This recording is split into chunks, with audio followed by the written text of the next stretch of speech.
Hello there, I'm Thomas, the pilot flying the Airbus A340-313X. Today's flight from Zurich International Airport back to Zurich International Airport. We're going to be flying flight level 250 5,000 feet with Mach 0.84 or 335 knots.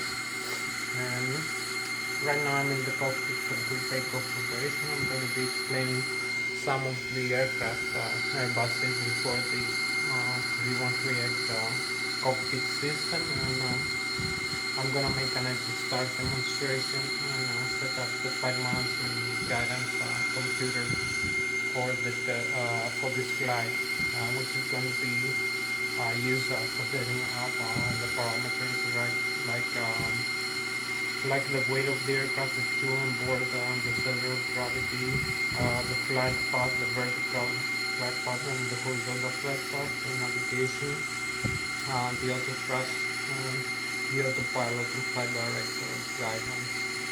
And I'm going to be explaining and show you some of the aircraft systems right now. So I'm going to move now to the cockpit and start explaining. You can see here, here is the cockpit. You can see the panels that we have.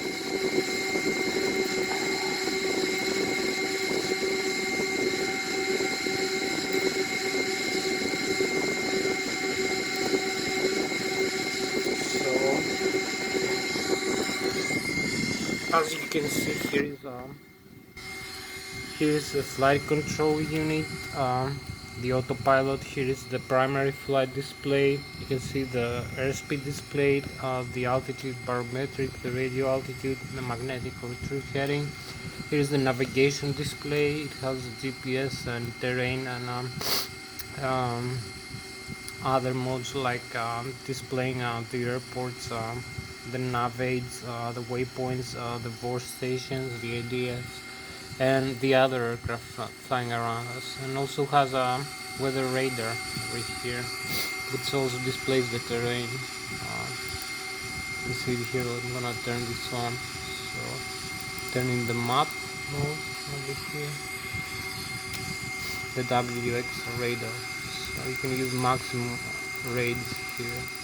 That will display things like extreme rain and turbulence in front of the aircraft. So it also has a terrain function, but not in this simulation. And here we have the transponder.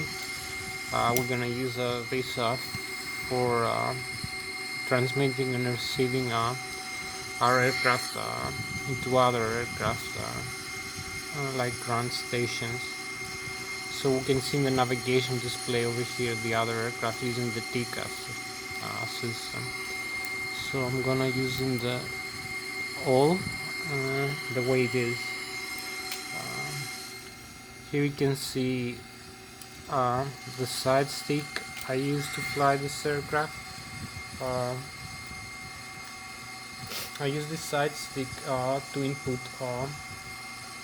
the side stick, the flight controller request commands. So if I move the side stick up or down, it moves the elevator of the aircraft up and down. You can see it displayed here in the primary flight display. So I use this side stick over here to flying this aircraft. It's Logitech Extreme 3D, and it's extremely reliable in terms of this simulation. It's very good for the fly-by-wire and also for the Boeing system. So you can see the way it is. When I move the side stick left or right, it moves the flight controls, the ailerons and the spoilers in each wing up and down to produce a differential pressure difference between the left and the right wing and make the aircraft bang roll. So you can also see that here in the primary flight display as a flight guidance. You can see how I move up and down. It's displayed with a cross over here. So when I pitch up and down the elevator or the spoilers and the ailerons, when I make left and right, that makes the aircraft vulnerable to pitch up and down. I also can use the rudder over here to make the aircraft turn left and right. So you can see how I move this. Makes the aircraft move around. The flight controls. So the horizontal stabilizer elevator, it makes the aircraft pitch up and pitch down, and the rudder makes yaw left or right, pitch up and down around the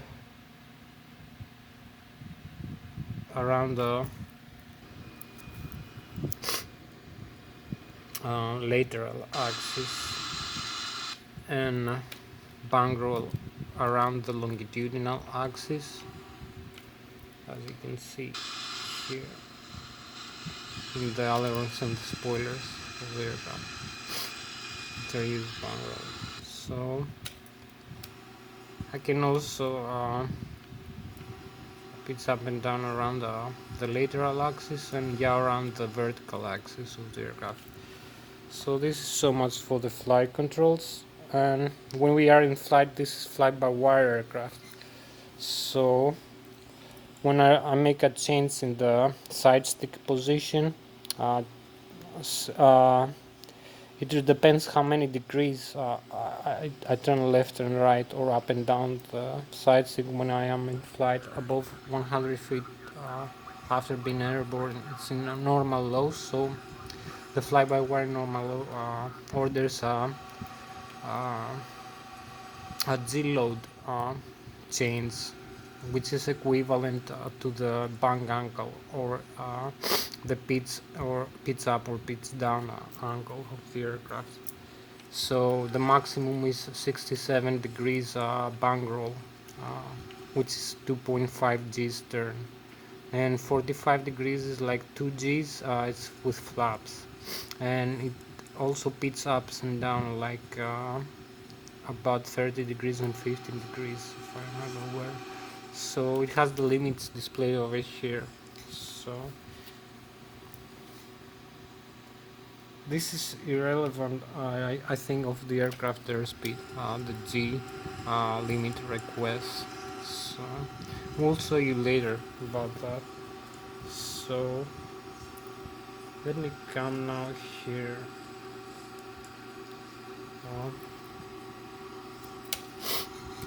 So you can see here we have the thrust levers. When I move the thrust levers forward, it makes the fuel flow in the engines increases. So the N1 and the N2, the N1 is the low speed rotor stage, low pressure compressor, and the N2 is the high pressure stage, high speed rotor stage of the engine is increasing. So is the fuel flow. It's right now like 8,500 pounds an hour per engine. We have 4 engines. You can see the N1 is decreasing now. The blue line here is the thrust levers position requested. So if I move in the glide, it has tendons, glide, flex, MCT, and takeoff go around. And also it has a idle deadline and a reverse thrust. So when I move this, I use the thrust levers reverser of the engines. You can see it here. This makes the aircraft slow down when we land.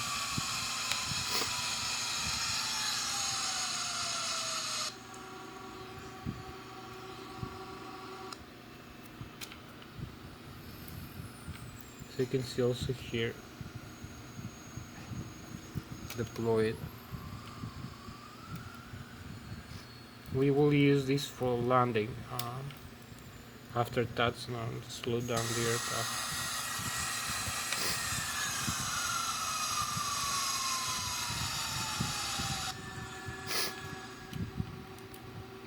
You can see the reverse here displayed when I'm using that reverse and maximum reverse right now. Now we have forward idle. After forward idle, we have the manual range over here. It goes about to 77 maybe percent something. If I move it in the takeoff go around, we have the manual takeoff go around here displayed in the flight mode annunciator. We also have the maximum continuous thrust and the thrust maximum climb thrust. It's automatic thrust position, and you can see here the auto thrust in blue when it's armed and in white when it's active. So when I move from takeoff go around maximum continuous thrust down to the climb, then the auto thrust becomes active from armed. So here you can see the pitch stream position. The pitch stream is the horizontal elevator, the tail of the aircraft over here. We can pitch it up and down, so it balances the aircraft center of gravity in flight. It makes the aircraft pitch down a moment less difficult to manage when you fly. That's what mostly we try to do when flying. Make the aircraft more manageable with the side stick or the yoke. So I will use like 2.5 degrees for this aircraft in this takeoff. Right now I'm gonna show you here. You can see the flight management guidance computer. Here we have the flight control unit. We have the airspeed here selected for the autopilot. We have autopilot 1 and autopilot 2. I can arm this in flight. We have the auto thrust. I can arm this here in the ground. Turn on and off. Here's the airspeed selected in the and here's the altitude selected. And here's the heading. Right now it's 0. So this displays over here in the flight mode annunciator, primary flight display. You can see the pitch ladder here in degrees is 2.5 degrees, 5 degrees, 7.5, 10 degrees, 12.5, 15 degrees. Goes up to 30 degrees maximum limit for this aircraft, minus 15 degrees. But you can exceed actually that. You can display more than that. So here's the altitude selected, 5,100 feet. Here's the barometric altitude above sea level, 1,430. Here's the side stick position for the flight controls limit box for takeoff. It's in direct low right now, so when we are in takeoff, the side stick position is proportional to the flight controls position is proportional to the side stick angle in degrees when in takeoff, while after flying is proportional to the G limit load request. So that's the difference. So here we have the overhead panel. I can show you. We have quite many interesting things. Maybe I will show you this view over here. I will use some on the ice now because we have ice condition and probe heat over here. I have just turned them on, as you can see. Here you can see the air bleed system, engine 1 and engine 2, engine 3 and engine 4, and the APU auxiliary power unit bleed. Here we have the PAX outlet valves. So here we have the electrical panel. We have engine generator 1, engine generator 2, engine generator 3, and engine generator 4. We have battery 1, battery 2, APU battery, APU generator supply. Each one generator 1 IDG, IDG2, IDG3, the grid drive generator supplies alternate current into the aircraft when the engines are working by rotation of the engine. So also in this view, in the jump seat, you have better view now of the cockpit, more convenient. So I will show you the overhead panel here.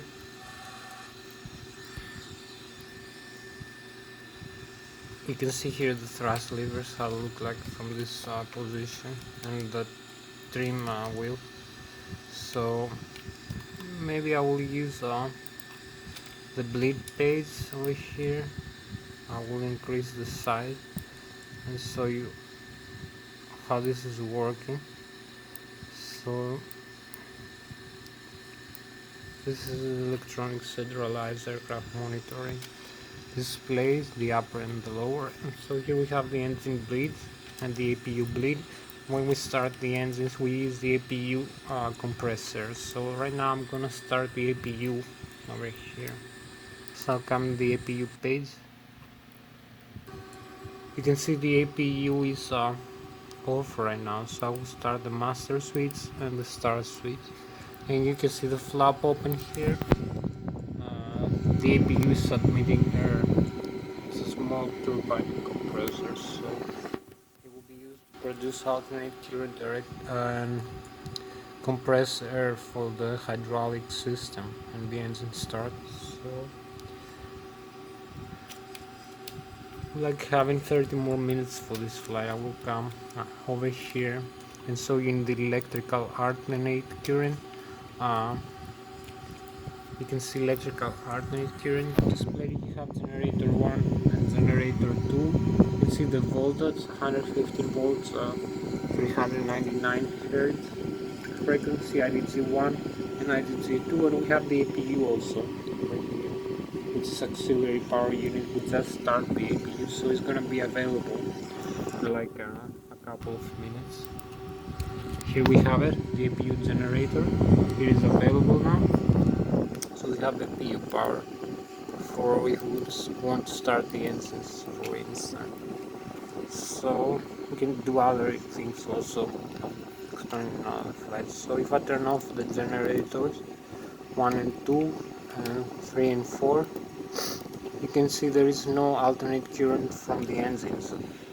These guarded switches here are not open and disconnect, because it will disconnect the adequate drive generator, and it will be need maintenance to reconnect it into the engine, because it disconnects from the engine shaft, which is connected with a belt, not drive box, gear drive box. So here we have it. So if I turn off let's turn off the APU right now.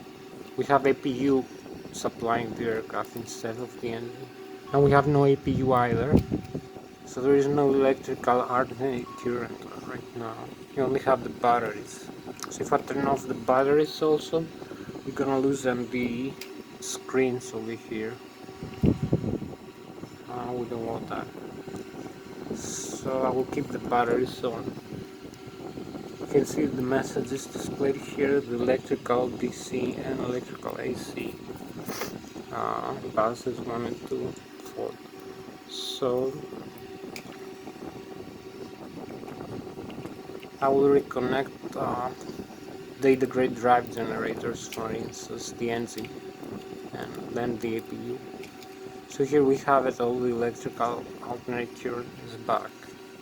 So we have 115 volts, 75,000 kilovolts from its engine, and we have engine number 1, engine number 2, engine number 3, and engine number 4. Times 4 is 75,000 kilovolts, 300,000 kilovolts only from the engine. And if we add that the APU is another 75, if I remember well, 1,000 kilovolts of electrical power. So, this electrical alternate current can be converted into direct current through the transformer rectifier 1 and transformer rectifier 2, and supplied to the battery charger over here. So if we disconnect the batteries here, we have battery 1 and battery 2 off, and we can turn APU battery off. So we have no direct current from the batteries, and we need the alternate current from the other sources like the engines and the APU to be converted into direct current through the static transformer rectifier. You can see here TR1 and TR2, It's transformer rectifier 1 and transformer rectifier 2. It supplies the DC1 and DC2 and the DC essential transformer rectifier with 28 volts and 49, 40 and 10 amperes an hour. So you can see the sources here. So I will connect the batteries. You can see there is no damage into the aircraft. We only have the other sources. We will disconnect the batteries. So here is the fuel panel of the aircraft. We've been showing you. I didn't show you the bleeder here. You can see we have bleeder from the engines. I can disconnect the engines. Engine 1 and engine 2 and engine 3 and wait, not this. Here. Engine bleed 1 and 2. So it will display here there is no engine bleed from the engines right now. No bleeder. I will decrease the hydraulic fluid pressurization, and it will affect the cabin pressurization and air conditioning system. So I will reconnect. I can use the APU now on and off. So we have the APU on and the APU bleed here. We have APU now automating error. So we don't need the engines. If I turn off the engines bleed, you can see the APU will cover up. So we can use this for starting the aircraft engine run. So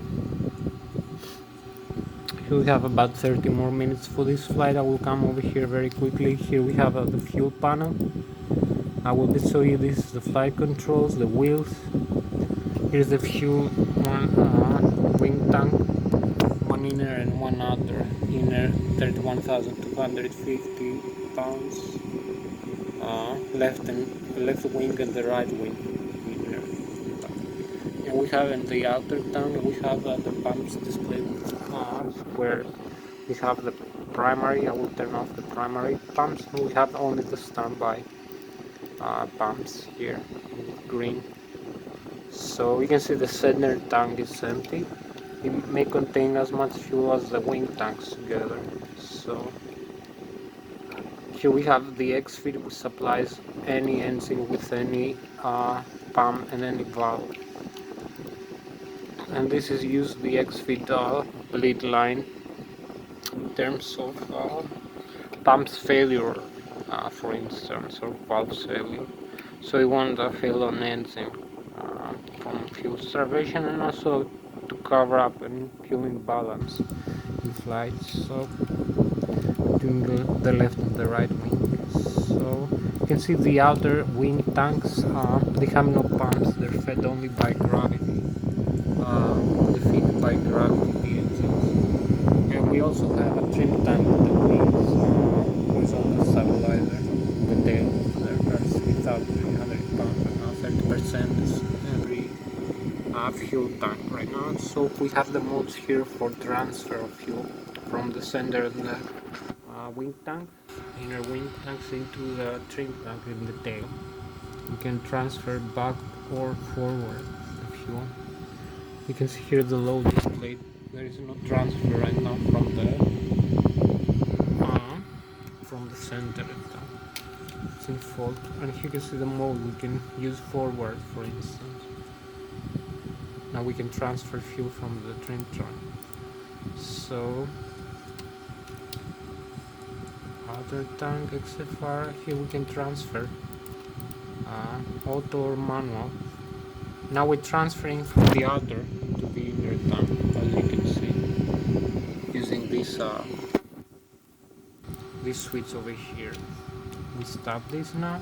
We don't need that. So here we have the hydraulic page. Here's the hydraulic pumps over here, and the electrical and the engine driving. So if I turn off the engine driving, engine 1, engine 2, and engine 3 and engine 4. Engine 1 and engine 4 is the green hydraulic system, engine 2 is the blue hydraulic system, and engine 3 is the yellow hydraulic system. Each one supplies with hydraulic power. All the flight controls like the wings, ailerons, spoilers, speed brakes, the horizontal stabilizer. I'll turn on the electrical now to show you how to cover up. You can see there is no hydraulic power now from the engines. So if I turn on the electric, it will back up this power, the electrical pumps. So we have back the hydraulic power. So I will turn on the engine hydraulic pumps. So I will explain later what it's doing, the system. It cover ups all the flight controls. When I move the side stick here, the flight controls are all electrically controlled except from the rudder, and they are hydraulically actuated. So we need hydraulic power to move the wing, aileron and spoilers and the speed brakes and the rudder, the horizontal stabilizer, the rudder and the horizontal stabilizer, the elevator and the vertical stabilizer, the rudder. So we have many motors to use for that. So I will come back here. So I will start the engine. Make a demonstration of starting the engine. I will come here in the cockpit, virtual cockpit. We have about 30 more minutes for this flight. I will come very quickly. So I will turn off all the engine master switches that will turn off the engine low and high pressure fuel valves. So you can see here the engines are going down in this display. They're losing power. You can see also here there's no spinning now in the engine, slowing down. There's no much spinning, slowing down. This side also the right wing engines. So we'll come back here in the left wing engines because we're gonna start this first. I will come very quickly here, turn this in the closed position. This is the isolation valve, and turn the packs off. So I will come down here now. Everything else is set up correctly, and turn this engine mode selector in the ignition start from the normal, not in the crank. So we come over here, you see it's displayed it's ready to start the engine. So I will start engine master switch 1 and 2.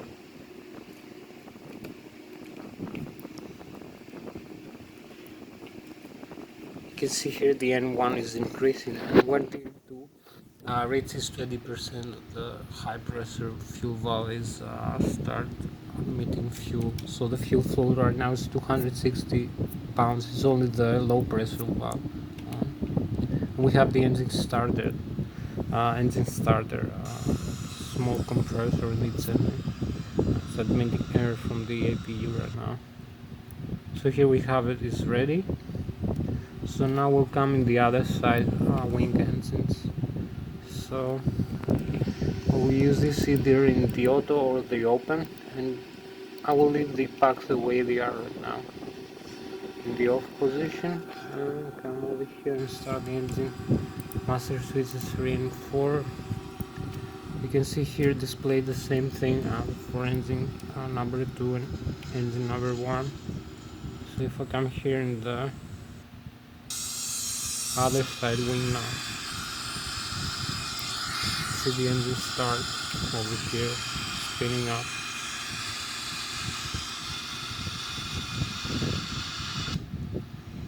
So here we have the high pressure fuel valve is on, and the low pressure fuel valve, the engine starter compressor is admitting air from the APU, and here we have it. Everything is complete. So I will leave it in the ignition start because we have icing conditions. so I will only use the packs on. I'm gonna leave them off for takeoff, but everything else is set correctly over here in the overhead panel. I only need set the flaps at 2 and set up here the flight plan. So I should have done this till prediction when engine starts. So gross weight is like human payload. 397.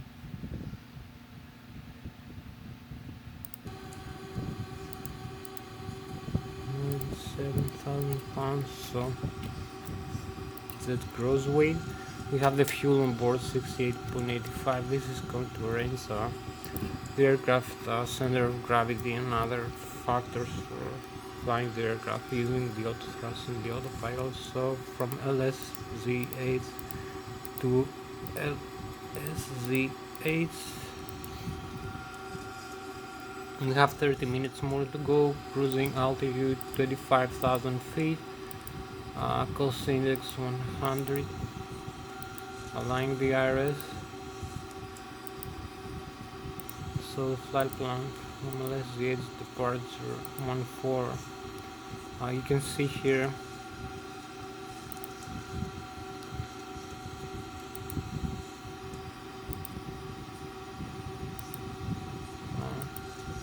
departure 14. You can see the length and the ILS frequency of the runway 3,300 meters. The ILS 1808 300 hertz, and the heading 137. So we have the other runways also. So 14 trans suite to alpha, insert flight plan, and the arrival as the same thing, same runway, trans negria 1 alpha. So insert that.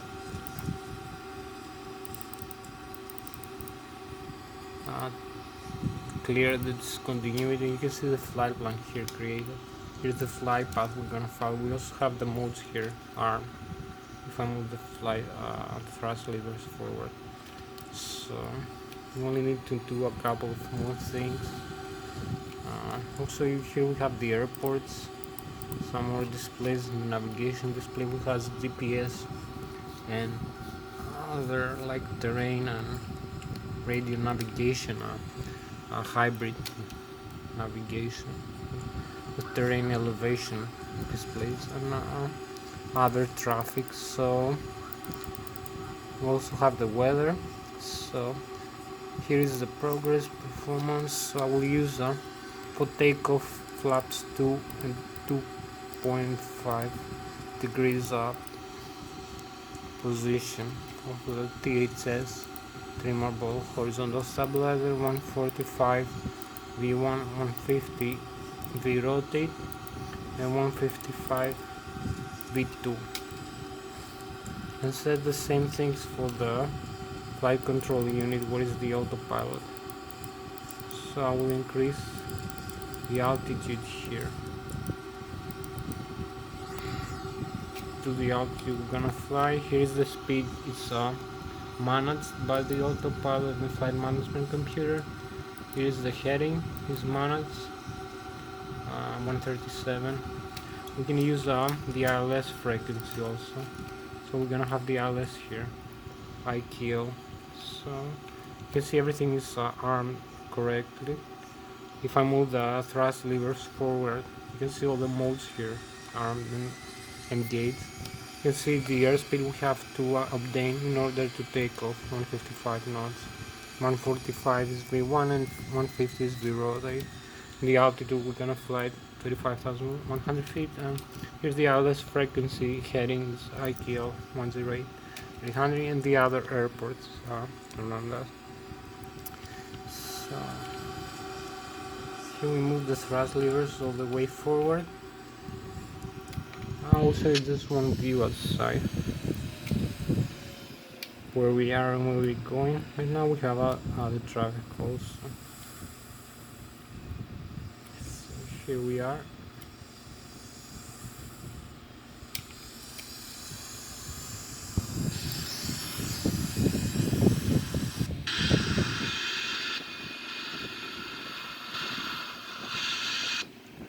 We move the thrust levers up here to the takeoff go around position. You can see the modes here on, and the thrust increasing to the takeoff go around.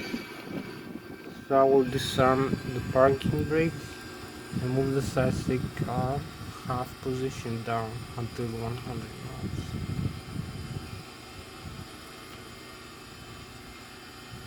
So here we go.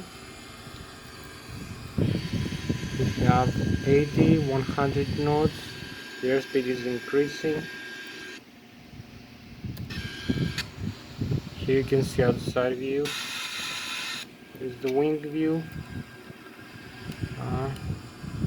Here we have it. V1 we rotate, and V2 and we take off. And here we are.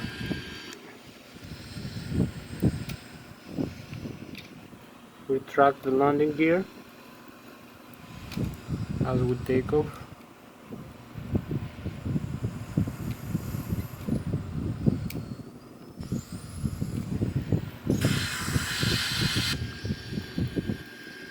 Here you can see the airspeed right now is 160 knots, increasing. The radio altitude is 1150, 1200 feet above ground level. Our barometric altitude above sea level 2800 feet. So we have like 25 more minutes to go for this flight. I'm gonna try to make it fast as I can. We have takeoff go around here, maximum thrust. We use the thrust levers all the way forward. So I can use we see the message lever glide, so we have to move the thrust levers to the glide tender over here. Down here in the glide. So here we have it. You can see the thrust glide here displayed now. So you can see some other traffic here in the other airports around us. Let's have a view outside and around.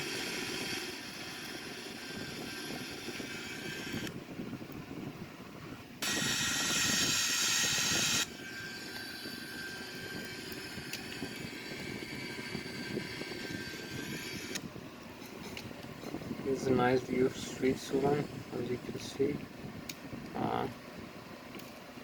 You can see the Airbus A340-313X. It's a beautiful aircraft. Nice view there.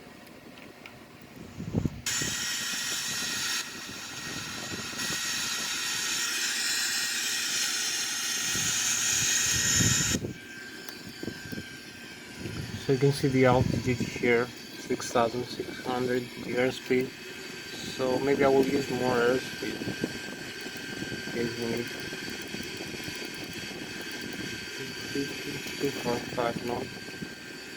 So maybe decrease the rate of climb a little bit.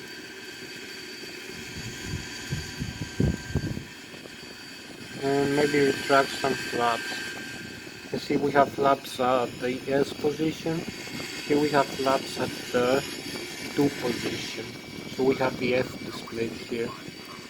So you can see also the stall margin over here. We have to avoid the yellow line down here because it's gonna stall the aircraft.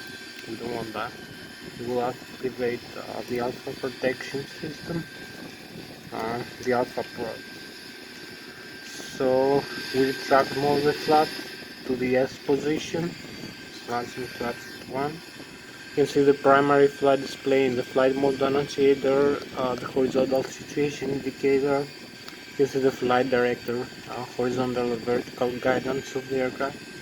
This is displayed as a crossbar and pitch ladder and bang angle degrees. So here we cross 8,400, 500 feet. The rate of climb here is this middle 1,400 feet per minute. You can see how we turn out the waypoint. We have to follow, which is 3.2 nautical miles away from us. keep climbing over here. Make another bank turn. See, I'm using the side stick over here. Fly the aircraft.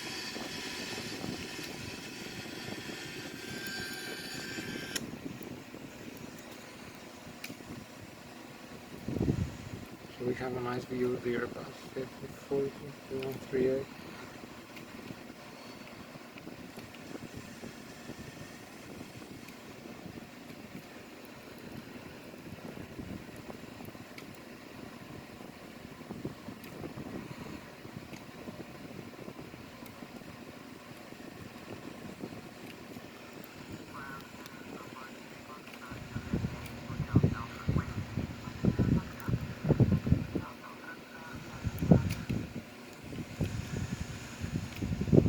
So you can see Switzerland here, Germany also on this side as we climb out.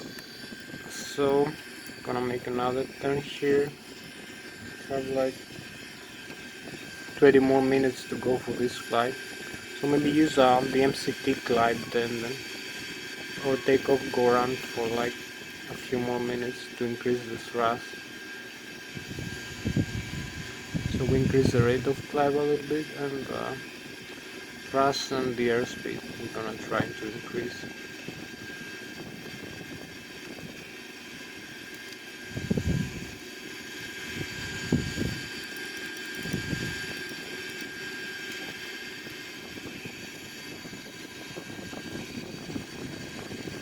You can see the pit stream here wheel is auto trim right now. So also here you can see the flight controls, the fuel, the flight controls, the cabin pressurization over here of the cabin. I will be showing you know what. So here we have the flight controls. So I will try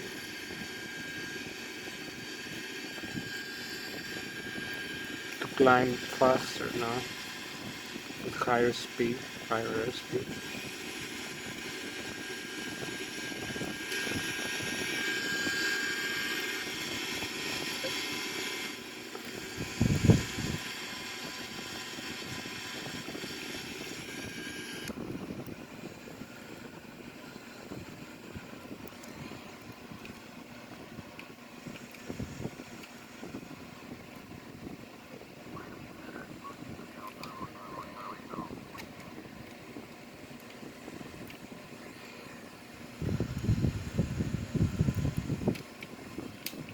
Here we are, a beautiful view. You can see Germany this side, Switzerland this side. We also have the galaxy, nice view, and the star sign. So here we go. To climb up.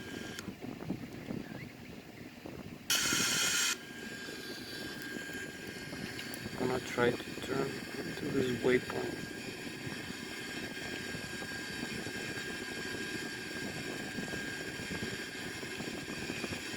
But we're gonna make a turn after that, so it doesn't really matter.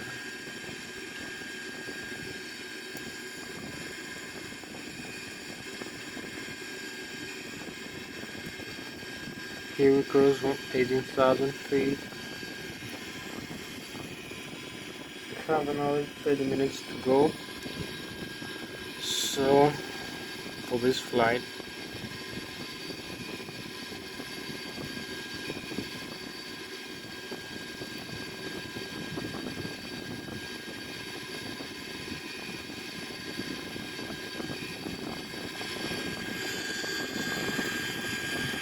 use the direct to the new.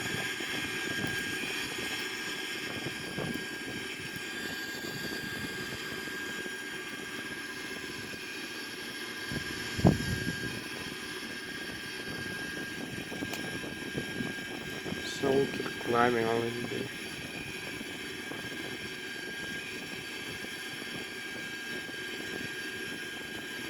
So you can see the airspeed is decreased as we climb so fast. I'm gonna start have chemtrails in a while. Here we have them.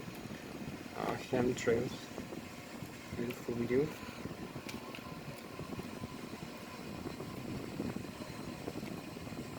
have quite many entries.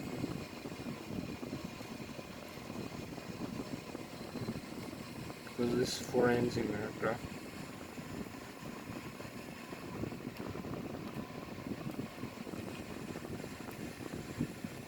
Cruise 23,000. Keep going.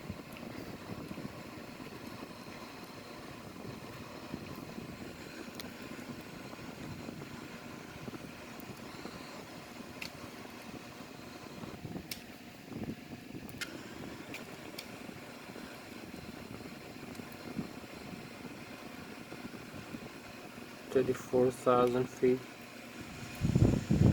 Let's start decrease the climb now.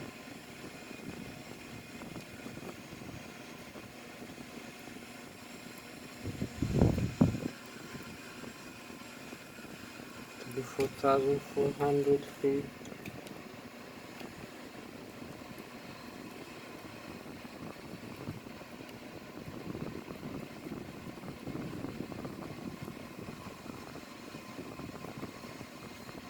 So here we go.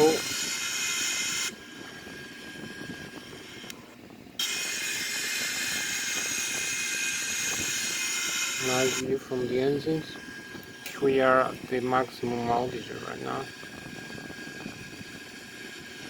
Can reach 25,000 feet. So we're gonna start turning to the airport because we have like 15 more minutes to go for this flight.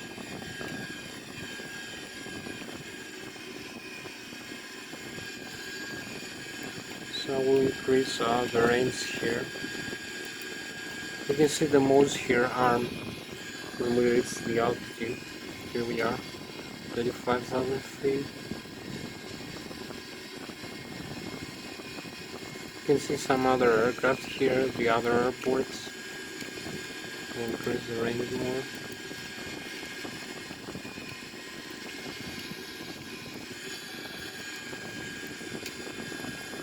You can see how we go back into the airport over here.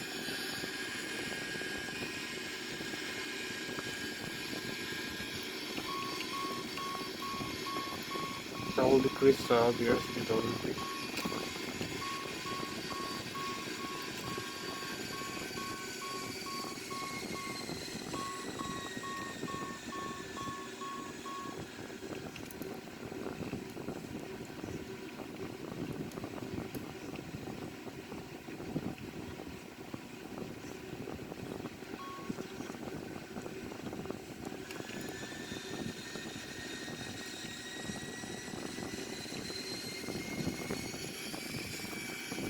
See, I'm trying to hold level here, this flight level 25,000 feet, and this airspeed 335 knots for Mach 0.744 for this altitude. If we climb higher, it's gonna be same airspeed in knots, but more in Mach. So the Mach number will increase to 0.86 if I climb to 30,000 feet right now. So you can see the turn here, and the nice view outside.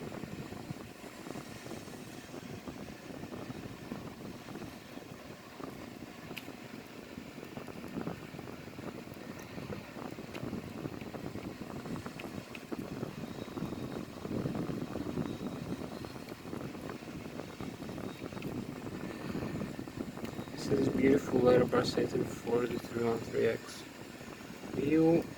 I will bank roll back into the Zurich airport. Oh, you can see how beautiful well it's holding this fly-by-wire. But don't fly the autopilot on. The autopilot is off, as you can see here. Fly manually. Only the auto thrust is on. So you can see how well it balances the aircraft in flight at the flight level of 25,000 feet. Because the trim is automatic, both for the rudder and for the elevator, horizontal stabilizer. You can see the pitch trim is automatic, and the rudder trim is auto-coordinating the aircraft in flight. So it's not split here in the rudder pedals, but it's okay.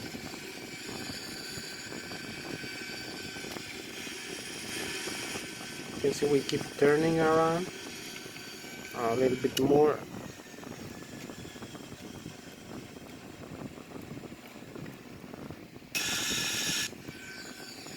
We use a little bit more bank roll, so we have a lot more 15 minutes to go for this flight, so I'm gonna try.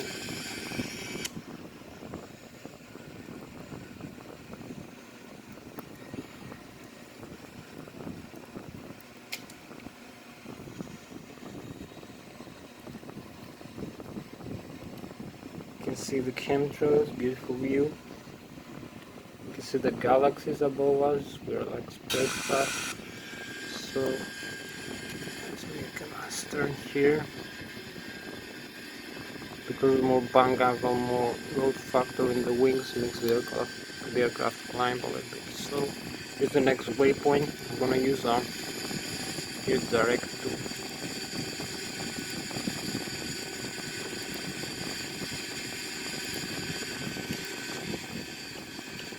Next waypoint over here, you can see flight display. I'll use the arc again. So here we are like 40 nautical miles away from the airport, as you can see. You can see the Germany over here this side and the Switzerland this side. Germany this side as we fly. We change direction, 360 degrees turn. So here we go. Maybe use this direct too, so we know exactly when we reach over there. Here we can save some time. We are only 49 nautical miles away from that point, so we're gonna make it with maximum airspeed. Max 0.44. So we have like 15 more minutes to go, 5 minutes to go. Here we go for this flight.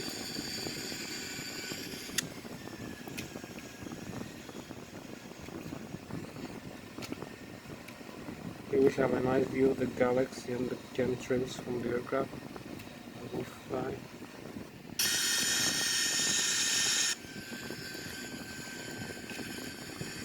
Here we go into the airport direction. Here we are. That's 44.4 nautical miles. We're gonna start descending in a while.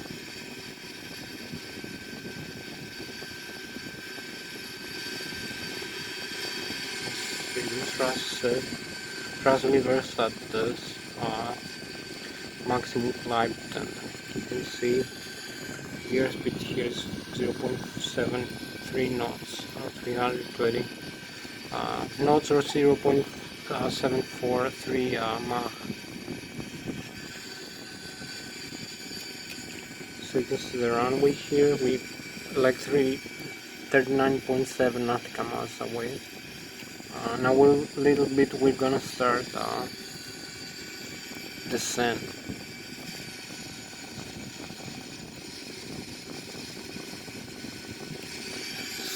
Maybe I will have to change the altitude here in the flight control unit. Decrease it in the next waypoint vertical phase. So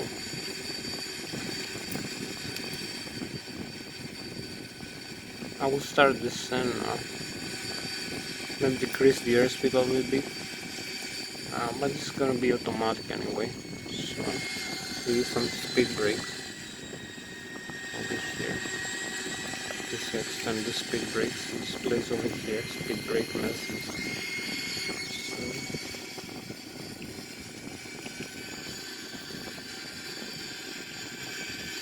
So I will decrease the airspeed here through the flight control unit.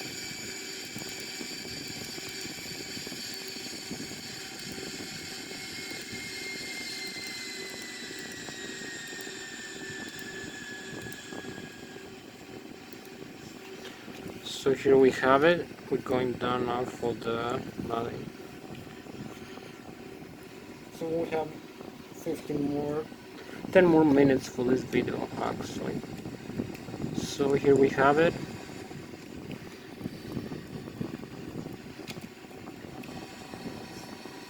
Descent path now into the runway.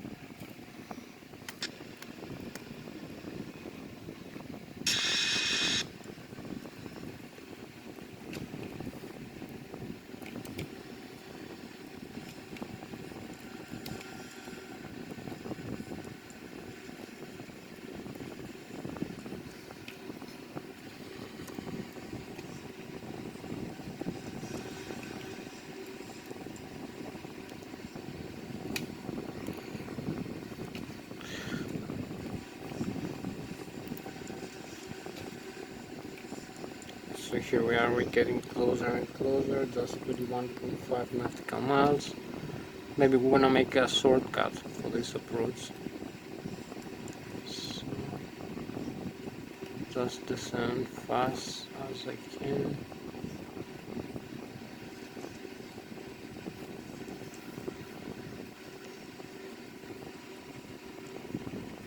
Have like 10 minutes to go. Here we are.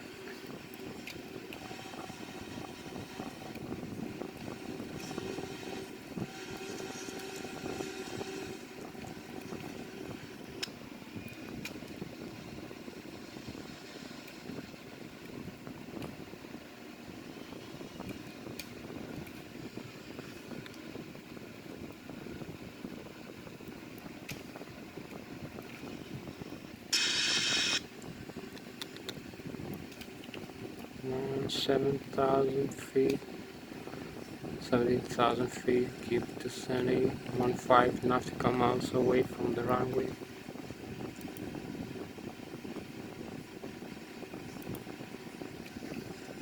Keep descending, no speed brakes for now. We're gonna increase the rate of descent a little bit. I use the localizer here with the Lszh. So we have a localizer approach. Performance, activate, confirm the approach phase. So I'm going to use speed brakes now. And here is the confirm the approach over here. I have no time to set up this right now, so I'll leave it like that. Decrease the range a little bit more. Here we are with the runway now. We have a very good position for landing, actually. Here's the runway in the airport. 28, here we are. 10 more minutes to go for this flight.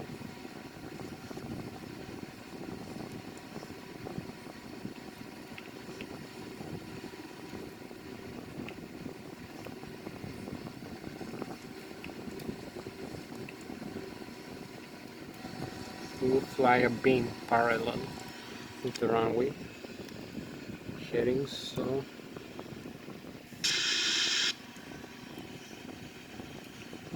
you can see the airport. Here we go, keep descending,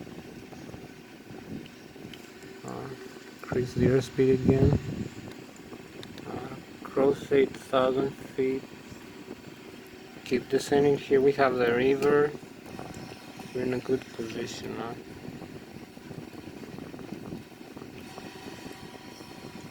Doesn't need to make a turn and land.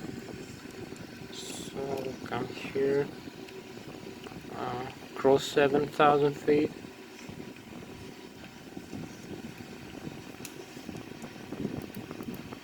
We have the Lszh on. Use maybe the landing gear down.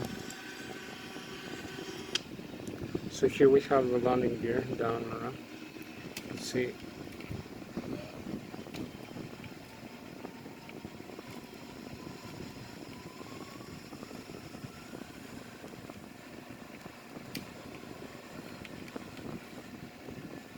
go for landing.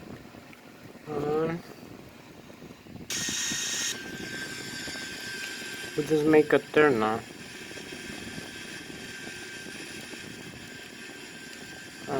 Increase the flap position. Maybe the airspeed needs to be decreased a little bit to more manageable landing airspeed. So you only need to descend and turn the aircraft. So use a little bit more thrust.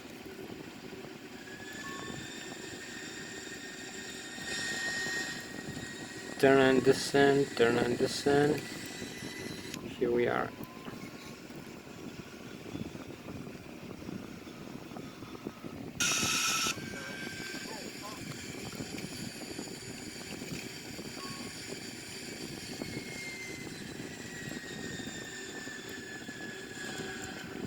This is the flight path we follow.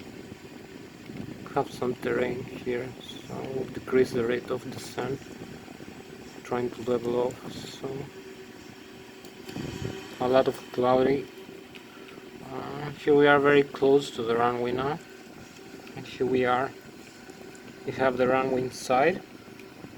We're in very good position. I will use the speed on.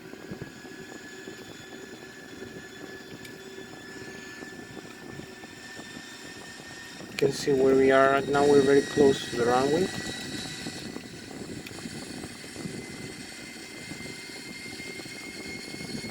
You only need to align our aircraft with the runway heading. So here we go. 1,000 feet. You can see here the modes displayed in our for landing with a BLS and localizer. We are aligned with the localizer. The landing, the radio altitude above the ground level. Here we are in the runway heading. Have some side wing. We're trying to align the aircraft a little bit, and we almost landed. We almost made it.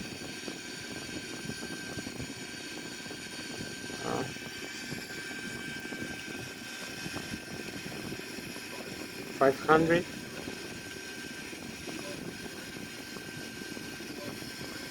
Here we are. Decrease the thrust.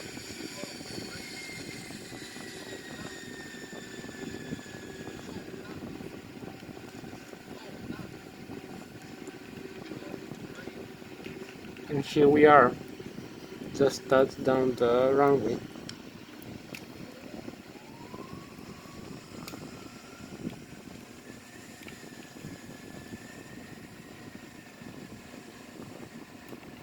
Here we are, just landed safely into the runway. Very safe and very nice landing. We have some side wind, like 20 knots. It's going up and down, so you can see here the reverse thrust, which is deployed here. You can also see the landing gear. You can see the nose wheel here, and the nose wheel struts and the tires, and the landing gear tires. There is no damage for the wings or the engines, nothing. The whole aircraft is safe after this landing. We had a very successful and good landing, and we forgot to use the landing lights. So I don't know now. We have a little more light here. And outside you can see better view of the landing gear and the nose wheel here. Nose wheel is safe, landing gear is safe, as you can see.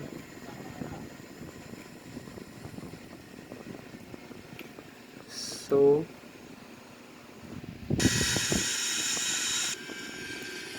I will decrease the thrust now to idle. Stop the reverse here. You don't need the reverse. We have the reverse arm here. Maximum reverse.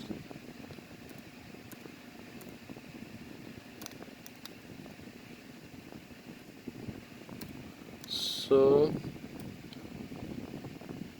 time remaining 21 minutes. I don't know why There's no sound. I don't know what I pressed. BQ, it's the sound. Here we are. Have sound back. So, Tora Febgo. Tora Febgo. So that was Thomas the pilot from the Airbus A340-313X for this flight from Zurich International back to Zurich International. We just had a very good and safe landing, and after a good flight, I'm gonna show you. Here you can see the landing gear system.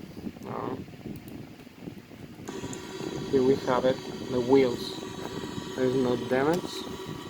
All tires are just normal as they should be, and here we are on the runway.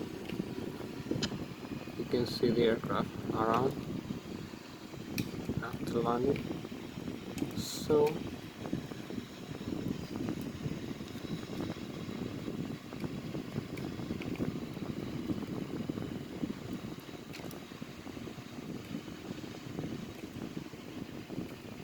I'll show you this view and show you the inside a little bit more.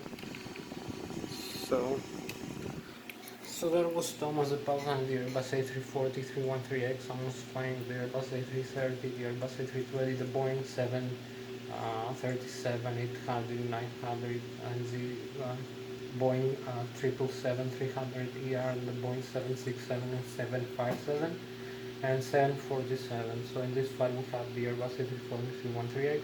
Thank you for joining for this flight. So I hope